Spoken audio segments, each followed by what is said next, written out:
কথায় আছে মিসফরচুনেট never comes alone.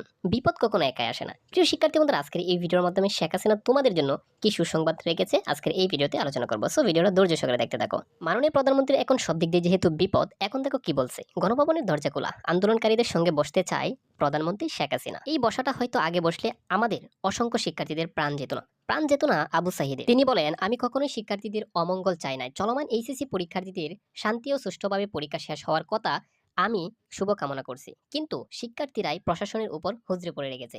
এটা কি বাস্তব কথা? তিনি আরো বলেন, 2024 নয় 2041 সালের মধ্যে আমি বাংলাদেশকে চেয়েছিলাম স্মার্ট বাংলাদেশে পরিণত করতে, কিন্তু বাংলাদেশের কিছু মানুষ এটা হওয়ার জন্য দিল না। আজ শনিবার 3 আগস্ট দুপুরে গণভবনে পেশাজীবী সমন্বয় পরিষদের সঙ্গে অনুষ্ঠিত এক মতবিনিময়ে এ সভায় তিনি এসব কথা বলেন।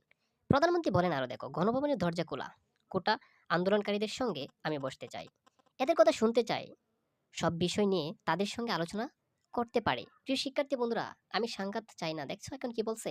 দেখো, তোমাদের প্রাণ সবকিছু কেড়ে নিয়ে এখন হয়তো লাইনে আসতেছে। আসলে কি হবে আর?